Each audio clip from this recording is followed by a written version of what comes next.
escenario y está bastante bonito. De todas maneras ha hecho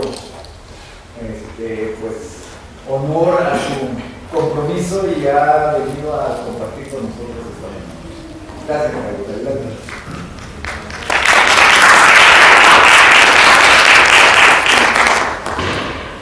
Bueno, muchas gracias. Espero que nos podamos mantener, que me oigan en todo momento. Si no me oyen, me dicen, por favor. Lo que vamos a platicar hoy tiene que ver con un área que realmente ninguno de los miembros de la sociedad nuestra, hasta donde sabemos, está abordando, pero que en realidad se trata de un fenómeno que cada vez revela con mucha evidencia que estamos ante un problema de salud pública gravísimo, ¿no? Y en ese sentido hemos querido poner este problema sobre la mesa porque sentimos que somos los profesionales del sueño los que tenemos que poner ante la sociedad esta voz de alerta acerca de esta epidemia que representa el dormir menos o el dormir mal, ¿no? Así como en su momento los profesionales de la salud de las vías respiratorias alertaron sobre los problemas del cigarro, así como hoy muchos profesionales de la salud alertan contra el problema del síndrome metabólico y la obesidad. Creo que así nuestra sociedad tiene que empezar a trabajar para alertar acerca de la epidemia de trastornos que acarrea ponerle poca atención a las cuestiones del dormir. Paquito, ¿te va a tocar? ¿Ah, tú? Sí. Ah, muy bien. Una felicitación a Paco Guerrero, que los Tigres le metieron 3 goles a los Pumas. Yo les dije que durmieran bien. Exactamente. Algunos pasaron mal. Bueno, me remonto unos pocos años atrás para recordarles que nuestro planeta pues, es un planeta que está girando alrededor del Sol y por tanto presenta un claro ciclo de luz, oscuridad, de calor, frío, que gira alrededor de 24 horas. Y en esas condiciones es que la vida surgió. En el planeta la vida surge adaptándose a esas condiciones de luz, oscuridad, qué bonito, luz, oscuridad y temperatura. A lo largo de los años y particularmente en los últimos 2 siglos, las condiciones han cambiado y hoy tenemos que la vida en este planeta se da mayoritariamente en condiciones de luz constante. Si me da la siguiente. Y estos han sido históricamente, digamos, los elementos que han jugado en contra del buen dormir, ¿no? Primero la generación del sueño, del fuego, la domesticación de ese fuego que permitía iluminarnos, y ya más avanzados, ya más cerca de nuestros tiempos, la generación de la luz eléctrica que nos permitió vivir las 24 horas del día con luz, y en el siglo XX al XXI la televisión, que ha sido un elemento muy importante para restringir las horas de sueño de la población, y en nuestros días, por supuesto, el acceso a Internet y la exposición a luz constante, aún en momentos en que estamos con todas las condiciones para dormir adecuadamente. Entonces, toda esta conducta se tiene que sumar a la mala higiene del sueño que actualmente afecta a la gran mayoría de la población. Estábamos viendo en la plática que ahorita se ha llevado a cabo en el hotel, que más o menos la población está durmiendo, en un estudio que se hizo, más o menos está durmiendo 5 horas, ¿no? A partir de los iPads, de la computadora, todo lo demás, ¿no? Entonces es una privación de sueño seria. Me da la siguiente. Bueno, entonces recordemos, ya van a saber que ustedes hechos unos expertos en ciclos circadianos, porque ya se ha visto varias veces. Esta es una caricatura de Cardinali que nos muestra cómo la los ciclos circadianos pueden estar perfectamente sincronizados a un ciclo de 24 horas, a un ciclo regular de luz-oscuridad. Si nosotros regulamos la luz-oscuridad a cierto momento, entonces nuestros ciclos de actividad... ¿Me escuchan? Sí. Nuestros ciclos de actividad y reposo, nuestros ciclos de sueño y vigilia van a estar muy bien normados por la presencia de luz-oscuridad. Si nosotros quitamos la luz, como fue el caso de este experimento con estos hámsters, pues ya nos platicaba Óscar Prospero que el ciclo interno parece que es de más de 24 horas y se empieza a dar un corrimiento libre, ¿no? Pero esa es la muestra, digamos, se los traigo aquí para repetírselos, para que vean que efectivamente la presencia de luz o no altera seriamente nuestros ciclos. La siguiente, por favor. Este es otro estudio donde se ve, vean, sigan la lucecita. Estas son personas que van ciclando normalmente y que a la medianoche están dormidos, ¿no? Pero si al día siguiente se pone al principio de la noche luz intensa, como nos sucede a todos nosotros los que vivimos en ciudades importantes, entonces este momento de estar dormido se empieza a correr, ¿no? Se empieza a correr un poquito el primer día, pero para el segundo día ya no cae de ninguna manera en la medianoche, sino cae mucho más adelante, ¿no? Y así se va corriendo. Entonces, la exposición a luz intensa impacta nuestro ciclo normal de sueño-reposo, de sueño, vigilia, descanso y actividad. La siguiente, por favor.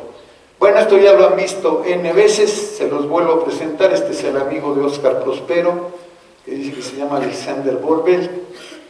Y este es lo que él nos dice, que yo lo entiendo como que entre más se acerca la noche, más ganas tengo de dormir. Esa es la presión circadiana.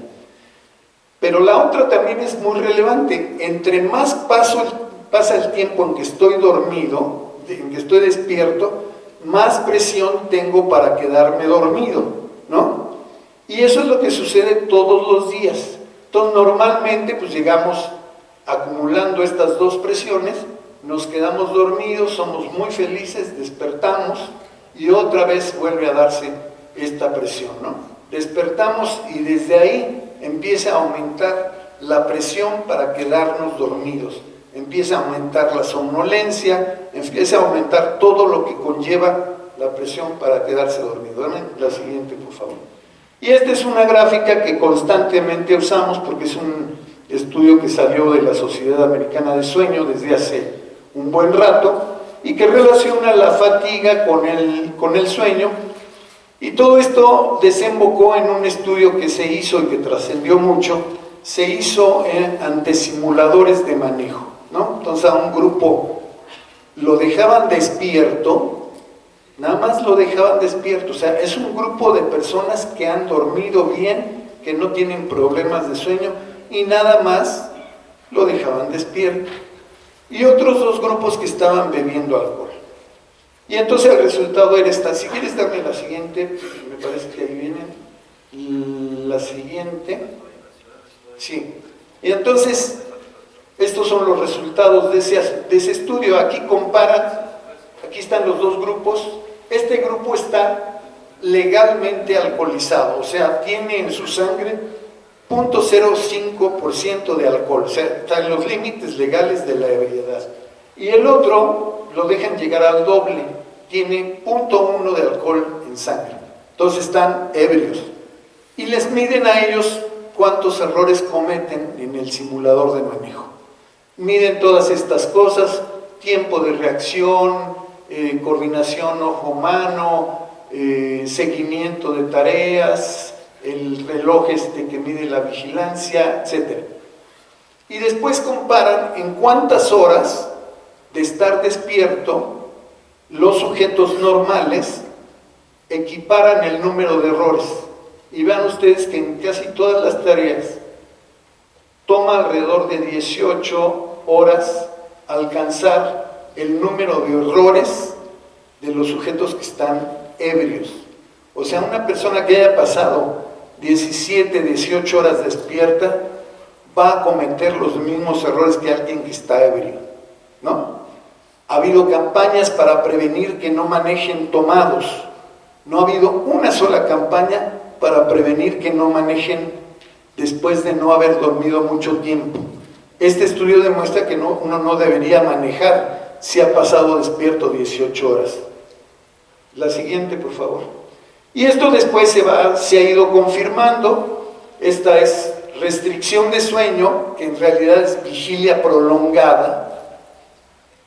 Esto es un grupo de alcohol, y vean que se cometen los mismos errores, pero lo que se agrega en este estudio es que combinados alcohol y vigilia prolongada, el resultado es dramáticamente deteriorante, ¿no?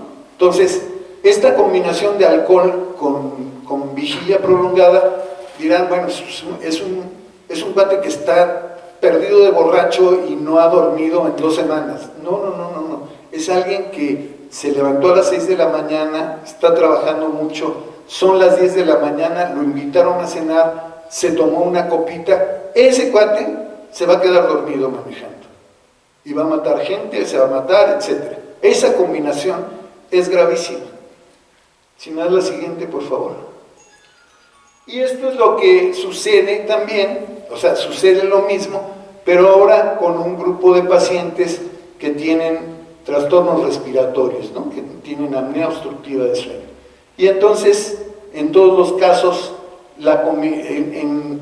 cuando los que tienen apnea obstructiva tienen más errores precisamente por la somnolencia debida al trastorno respiratorio, pero cuando se suma restricción de sueño y cuando se suma alcohol, pues la cosa se pone mucho más grave, ¿no?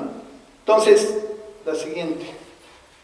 Todo eso nos lleva a una gráfica que alguna vez las autoridades de tránsito de Estados Unidos hicieron y publicaron, y nos regalaron esta gráfica que es muy simpática porque dice accidentes de tráfico inexplicables, ¿no? Entonces estos accidentes de tráfico inexplicables se dan en la madrugada y tienen un pico en la tarde. ¿Se acuerdan que ayer Oscar nos presentó, o antier, nos presentó una gráfica donde el deterioro cognitivo se daba después de ciertas horas de sueño y después otra vez había un rebote? Bueno, pues esto reproduce muy bien la frecuencia de accidentes de tráfico. La siguiente, por favor. Ahora, si ya nos vamos a accidentes de tráfico relacionados con la fatiga, entonces la gráfica empata perfectamente. Estos accidentes se dan primordialmente en la madrugada y después tienen un pico en la tarde. Coincide plenamente con los niveles de somnolencia que normalmente presentamos a lo largo de las 24 horas. Entonces esto es algo para lo cual debemos tener alertas. O sea, nos dicen no maneje cansado, pero manejar cansado quiere decir estar despierto desde hace mucho tiempo, ¿no? No necesariamente haber perdido todo el sueño, no haber dormido toda la noche, sino es con que uno lleve 12, 18 horas de despierto, con eso ya es suficiente para ponernos en riesgo. La siguiente. Quienes han medido, quienes han hecho trabajo en medicina ocupacional, pues han desarrollado índices y cosas, ¿no? Como este que nos dice el índice de eficiencia en el desempeño, y muestra que la eficiencia en el desempeño tiene valores negativos en horas de la madrugada, ¿no? Mientras que en el periodo diurno los valores de eficiencia siempre son positivos, ¿no? Con esta sola gráfica pues daría para que empezáramos a cuestionar el trabajo nocturno, ¿no? O sea, es muy complicado que la gente esté al 100 desarrollando trabajos. La siguiente, por favor. Y esto tiene que ver con el riesgo relativo, ¿no? Aquí tenemos una gráfica del riesgo que se relaciona con las horas que transcurren mientras el turno ha pasado, ¿no? Entonces, al final del turno, el riesgo de accidentes es mucho mayor. La siguiente. Y esto sucede también con los diferentes momentos de rotar, ¿no? Si es en la tarde, aumenta el riesgo de accidentes, y si es en la noche, aumenta mucho más. Dame la siguiente, por favor. Y adicionalmente, si esto se repite una y otra y otra y otra vez, el riesgo de accidentes empieza a aumentar dramáticamente después de 1, 2, 3, 4 noches rotando, ¿no? Entonces, el trabajo en turnos rotatorios, el trabajo nocturno es algo que debemos ponderar desde la salud, muy delicadamente, por todos estos datos que ya tenemos. El riesgo de accidentes se va incrementando, el riesgo de accidentes es muy alto. La siguiente, por favor. Bueno, y eso, estamos hablando de accidentes viales, de accidentes en fábricas, pero les doy rápidamente un recorrido por accidentes que ya está demostrado que fueron por problemas de sueño de la gente responsable del mantenimiento. Este fue un accidente en 79, Three Mile Island era una planta nuclear en Estados Unidos y explotó, matando a muchas gentes, contaminando el área, porque los de mantenimiento tenían problemas de sueño. La siguiente. Esta fue una catástrofe que mató más de 25,000 personas, más de 35,000. Una planta de Union Carbide en la India explotó y liberó este gas metilisocianato y contaminó todo el área, mató a muchísima gente. Esto fue por 1984, también por problemas de sueño. La siguiente. El Challenger, algunos de ustedes son muy jóvenes, pero algunos otros a lo mejor sí se acuerdan de que el Challenger fue un cohete que lanzaron al espacio y a los pocos segundos explotó. Y se tiene confirmado que se dio a problemas de restricción de sueño de los ingenieros de mantenimiento que calcularon mal. La restricción de sueño, la vigilia prolongada, como Oscar nos mostró ayer, deteriora las capacidades cognitivas y eso hace que el sujeto calcule mal, empiece a calcular mal, ¿no? La siguiente, por favor. El desastre de Chernobyl, eso sí, a lo mejor ya algunos de ustedes se acuerdan, una planta nuclear en Rusia que explotó precisamente por problemas de mantenimiento. La siguiente. La última catástrofe que les muestro es la del Exxon Valdez. Esto es un barco petrolero que andaba por ahí por Alaska, y entonces en lo que salía, entraba de la bahía, en lo que estaba en el viene, tórsete tantito, y como estaba quedándose dormido, pues chocó, derramó quién sabe cuántos litros y toda el área, fue un ecocidio brutal, ¿no? Y, bueno, este es un ferry en Estonia que llevaba 1,000 pasajeros, calcularon mal la vuelta, se hundió y ahí quedaron estos cuates, ¿no? Entonces, la privación de sueño es un problema gravísimo y esta es otra cosa que siempre mostramos para alarmar a todos y para que se vea la incongruencia que existe en el sistema de salud. Este es el nivel de somnolencia diurna. Aquí están los niveles normales, los niveles que tienen insomnio, y estos 3 niveles patológicos pertenecen a alguien que tiene apnea, a alguien que tiene narcolepsia o a alguien que es residente en un hospital, ¿no?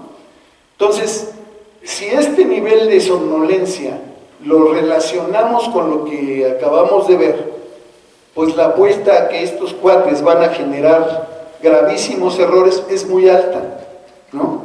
Entonces, la atención que se nos da, es mejor que lleguemos en la madrugada y digamos, dennos un residente que esté tomado, pero que acaba de entrar al turno, porque si está desvelado, nos va a ir mucho peor, ¿no? Dame la siguiente, por favor. Bueno, entonces, eso es regularmente en gente que no tiene problemas, pero que su labor lo hace que esté restringido el sueño. Y el otro asunto que se relaciona con esto es lo de los trabajos, los turnos rotatorios, el shift work, que está definido como cualquier horario diferente a la jornada habitual entre las 7 y las 6, las 7 de la mañana y las 6 de la tarde. Es lo que normalmente sucede o lo que nosotros pensamos que es normal, porque en los países industrializados nada más el 25% trabaja en el turno diurno. O sea, 3 de cada 4 trabajadores no trabajan en el turno diurno, lo cual les empieza a generar todos estos impactos, ¿no? Y más o menos del 15 al 20% de la fuerza laboral está en el turno nocturno. La siguiente. ¿Qué va a pasar en el shift work? ¿Qué nos va a alterar? Bueno, de acuerdo a este autor que revisa este tema en 2013, el shift work, dependiendo de nuestra capacidad de adaptarnos, va a impactar sobre estos dos componentes que les mostrábamos que tiene el modelo de Börbelin, ¿no? La restricción de sueño y el desajuste circadiano, ¿no? Estas dos cosas van a desatar una cascada de eventos adversos para la salud, ¿no? Por el lado de la restricción del sueño se van a desatar eventos neuroendocrinos, algunos tienen que ver con el estrés, se va a liberar cortisol y catecolaminas, y esto es el camino más rápido a la hipertensión y al aumento del riesgo cardiovascular. Pero adicionalmente vamos a tener también, dada la restricción del sueño,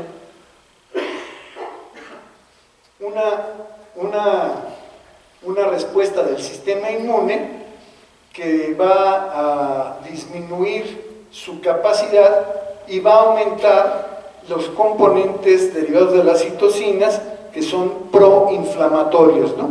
Entonces, por esta vía nos vamos a ir a un estatus proinflamatorio que va a favorecer la aterogénesis y que también nos va a llevar, en último lugar, en último término, nos va a llevar a que aumente el riesgo de enfermedad cardiovascular.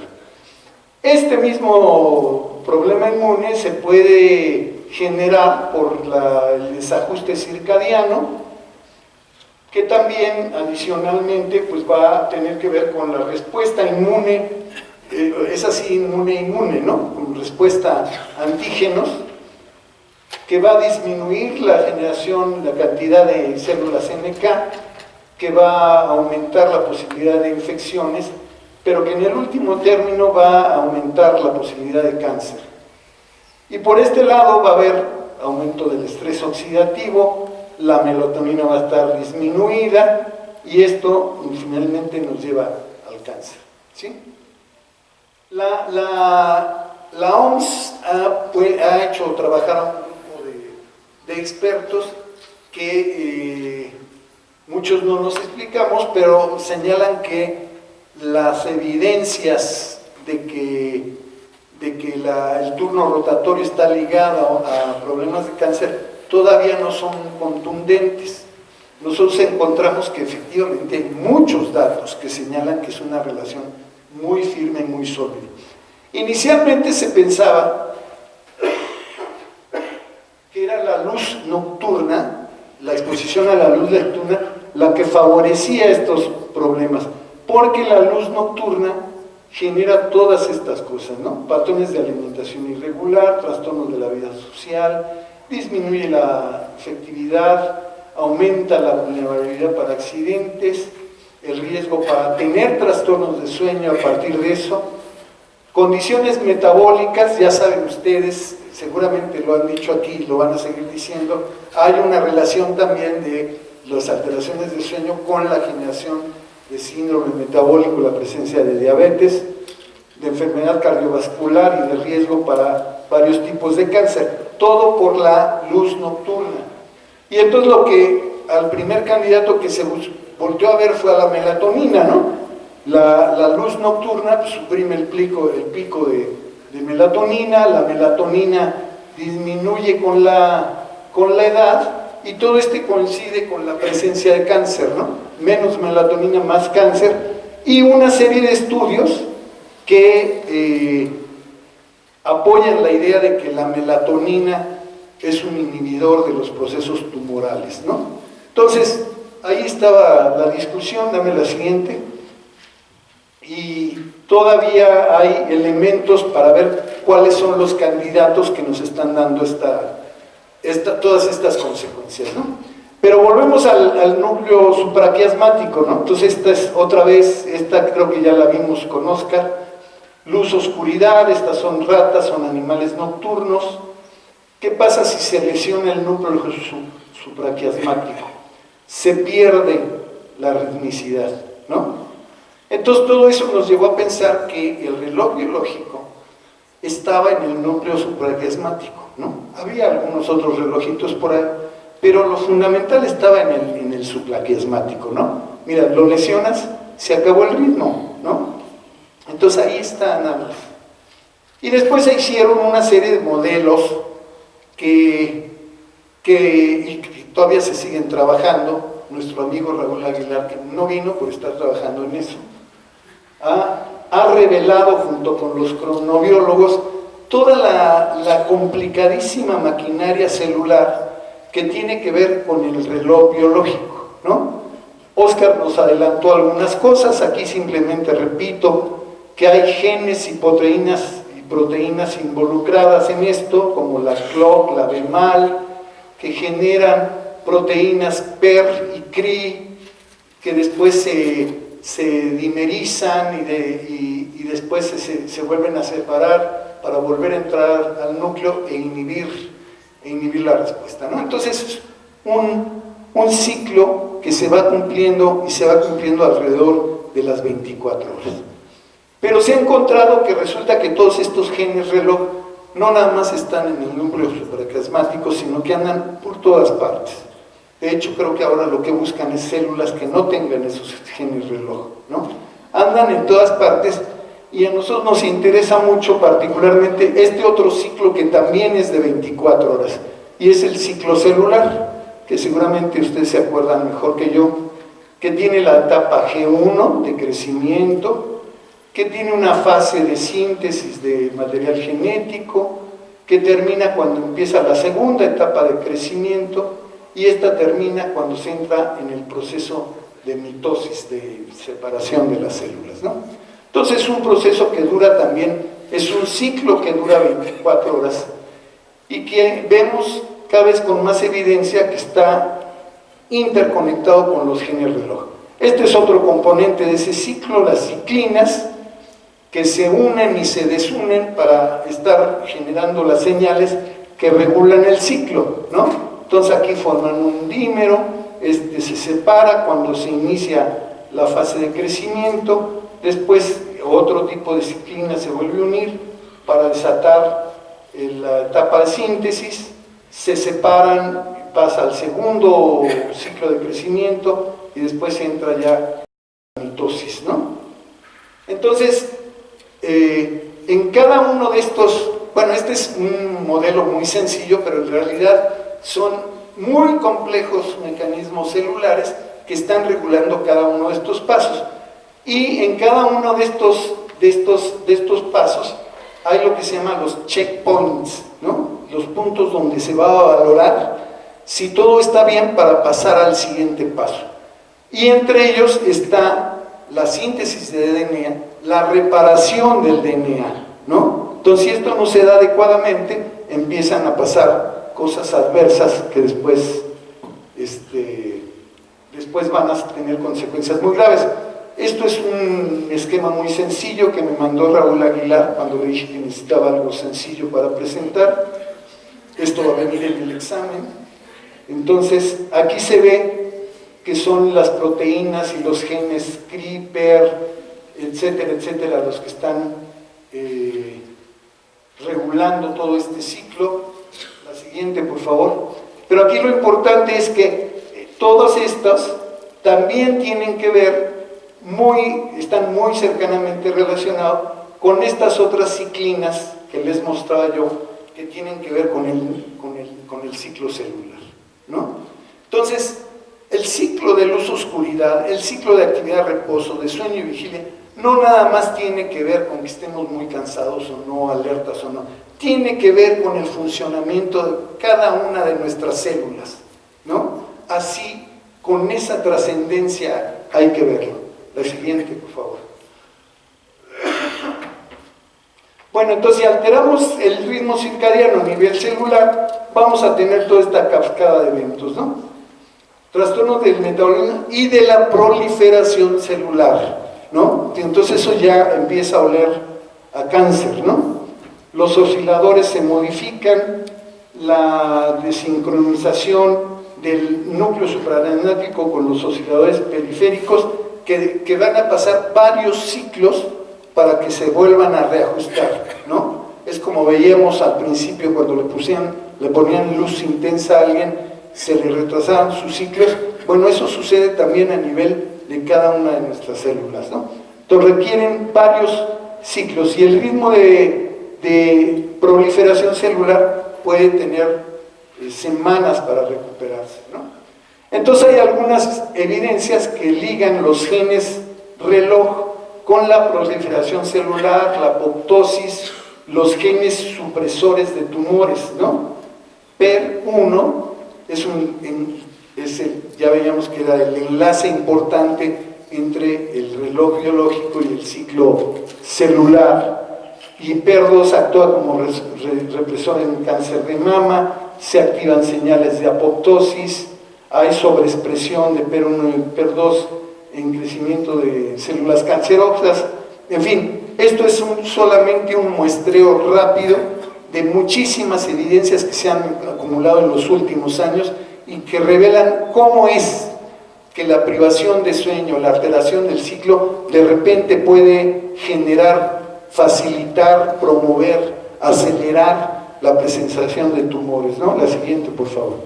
Y un estudio más reciente que nos enseña cómo la restricción de sueño afecta el transcriptoma sanguíneo. O sea, el transcriptoma es toda una serie de cosas que van acompañando a la transcripción que va a ir de los genes a las proteínas, ¿no? Y aquí les digo, ¿cuál es esta restricción? Este fue un estudio en humanos, está publicado en 2013, y aquí la restricción de sueño, no crean que nos dejaron sin dormir una semana. La restricción de sueño en estos cuates son de 5:30 a 6 horas de sueño. 5:30 a 6 horas de sueño. A eso le llaman restricción de sueño. Joali nos acaba de mostrar un trabajo, ahorita en el desayuno, que la gran mayoría de la gente ligada a las computadoras y demás, está durmiendo más o menos 5 horas, ¿no? Normalmente. Aquí en este estudio, gente que no tenía problemas de sueño, lo restringieron a 5:30 a 6 horas. Esa era la restricción. Y esa restricción provoca que se alteren genes asociados con ritmos circadianos, asociados con la homeostasis, asociados con el estrés oxidativo, asociados con el metabolismo, ¿no? Son más o menos 1800 genes los que se están regulando hacia arriba o hacia abajo y que tienen funciones muy importantes en el aparato inmune, en el aparato endocrino, en el sistema nervioso, ¿no? Y todos estos procesos, y los procesos afectados son la modificación de la cromatina, la expresión génica, el metabolismo macrocelular, la respuesta inmune, inflamatoria, etc. Entonces, la siguiente, por favor. Bueno, esta la saltamos. Esto es lo que les decía, son los genes que se están modificando. Ahora, ante este panorama catastrófico, habrá que mencionar que no todo es tan malo. Para empezar, cada uno de nosotros tiene un cronotipo, ¿no? O sea, cada uno de nosotros tiene una tendencia a dormir esas 8 horas que decimos, esas 7:30, 8, o a dormir más o a dormir menos. Cada uno de nosotros le favorece más, muchas gracias, le favorece más la tarde, la noche, la mañana, en fin, cada quien tiene su estilo, ¿no? Algunos nos quedamos desmayados a las 9 de la noche, otros no despiertan hasta las 12 del día, en fin, cada quien tiene un estilo particular, y esto tiene que ver con la tolerancia que tenemos a cambiar de turno rotatorio. ¿Me da la siguiente, por favor? Entonces aquí hay un metaanálisis de la literatura donde se ve que hay tolerancia a los efectos de los turnos rotatorios. La tolerancia es simplemente la ausencia de síntomas y signos derivados del cambio de turno, y los factores que promueven la tolerancia son estos: entre más jóvenes, más resistentes a la tolerancia; los hombres resisten más el cambio de turno; los altos valores en esto que se llama morningness, que traduzco como matutinoidad, ¿no? La tendencia a ser matutino o vespertino; la flexibilidad para adaptarse; bajo nivel de neurosis y una predisposición genética, ¿no? Entonces hay factores que nos pueden hacer que toleremos el cambio de turno, o que por el contrario nos enferme y nos debilite y nos incapacite por estar cambiando de turnos. Esto junto con otras maniobras que se pueden dar a nivel laboral. Les cuento una. Estos son accidentes debidos a la presencia de hipersomnolencia diurna que se dieron en el 97, en el 98, pero que cuando en esta empresa les dan un curso de educación acerca de los trastornos del sueño, de su valoración, de su educación, etcétera, los accidentes debidos a hipersomnolencia cambian drásticamente. Creo que ya es la última, y el mensaje final entonces es que nosotros como sociedad, nosotros como profesionales del sueño relacionados con esto, somos los más indicados, los más capacitados, los más obligados a alertar a la sociedad acerca de que la vigilia prolongada, el dormir inadecuadamente, las condiciones laborales que no respetan todos estos datos, por ejemplo, las jornadas de más de 24 horas, que en nuestro país se dan con mucha frecuencia, o el cambio de turno 2 o 3 veces en la misma semana, son acciones, son sistemas que conllevan un deterioro de la salud extraordinariamente grave, que en el corto plazo lo podemos ver estallándonos en el sistema de salud. Entonces, la invitación sería que nosotros como profesionales de la salud alertemos a la sociedad acerca de la necesidad de dormir adecuadamente. Muchísimas gracias.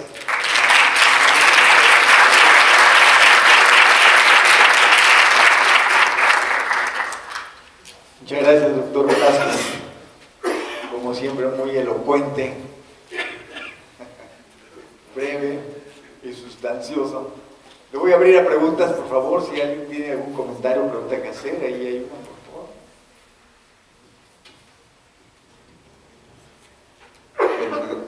Muchas gracias por su presentación.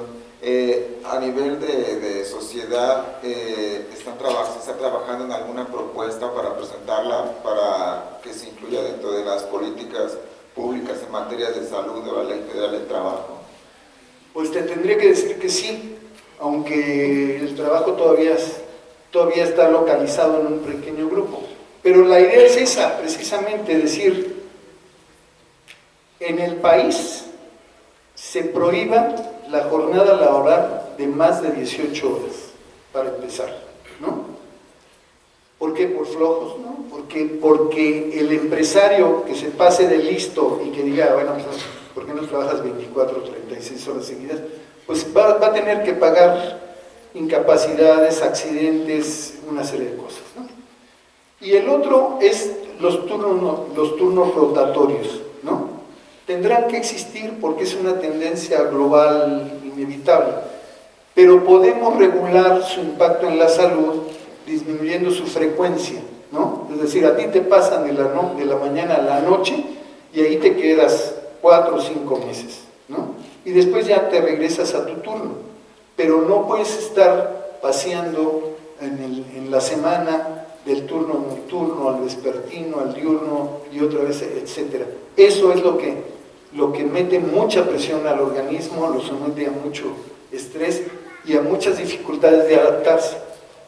No mencionamos para nada las dificultades sociales, la calidad de vida de esta gente que llega a su casa en la mañana, sus hijos y su familia ya se fueron, va a querer dormir, no va a poder dormir, a la hora que llegue su familia él ya se tiene que ir a trabajar, en fin, es una desgracia social de todo tipo, ¿no? Entonces eso no lo estamos metiendo este análisis.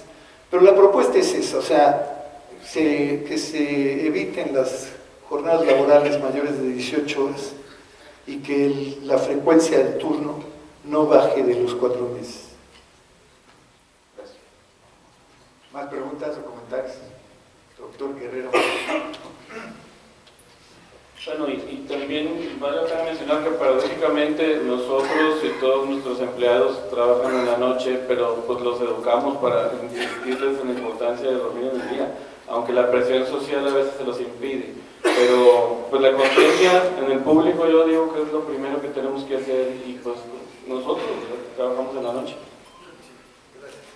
Gracias. Sí.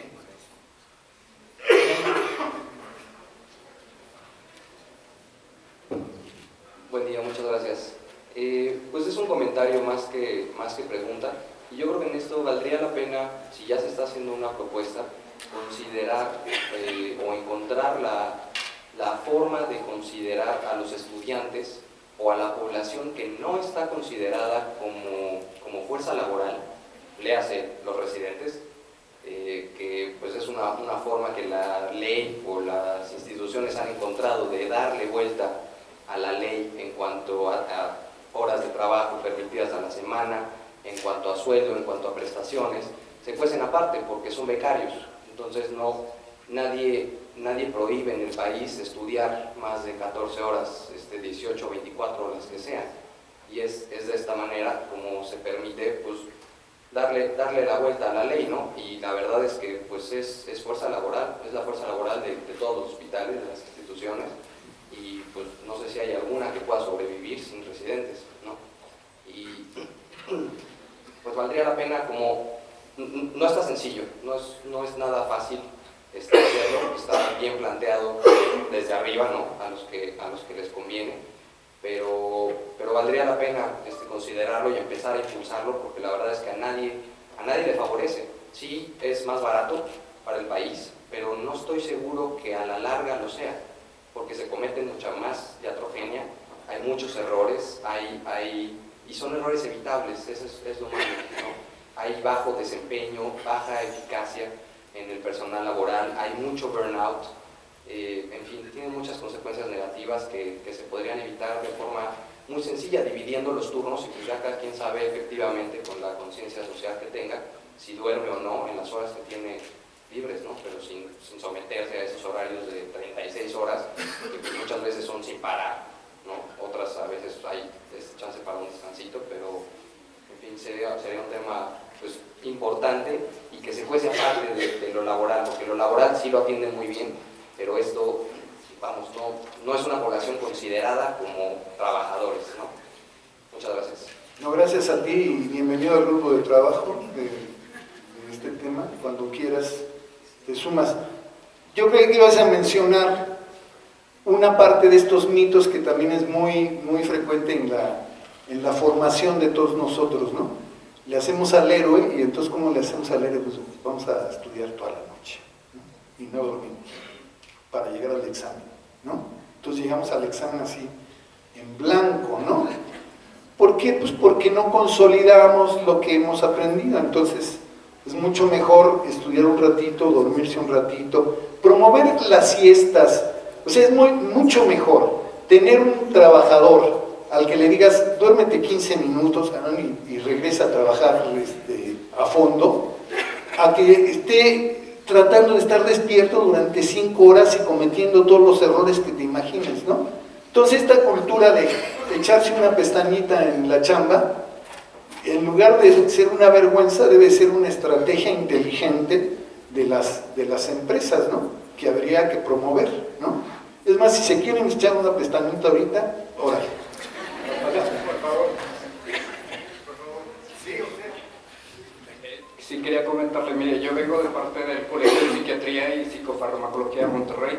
Estamos trabajando en una iniciativa con derechos humanos estatales de Nuevo León, justamente para que las personas también, es un derecho también de que tengan una calidad de sueño también todas las personas, y que de alguna manera nosotros también que trabajamos en la salud mental estamos encargados de la cuestión de estar psicoeducando también a todas las personas. Digo, y creo que empieza desde nosotros también esa cuestión de difundir toda esta información que estamos también recibiendo.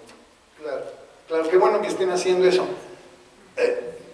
No es enchilame otra, no es tan fácil como decir, mira todos estos problemas, entonces ya que acaben las cosas. No, porque, sobre todo en nuestro país, nos vamos a topar con el muro de la corrupción, de la trampa, etcétera, etcétera. Hace muchos años quisimos trabajar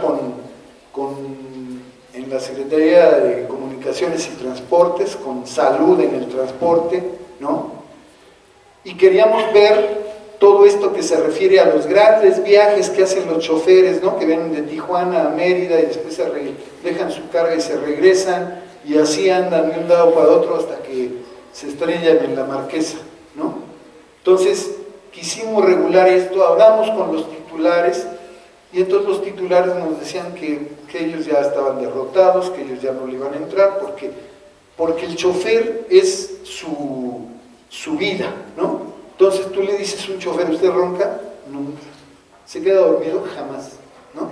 Lo ves en el vestíbulo que está roncando y dormido, está gordito, tiene el cuello corto, pero a la hora que le preguntes lo van a negar, porque creen en ese lugar que les vas a quitar la licencia, ¿no?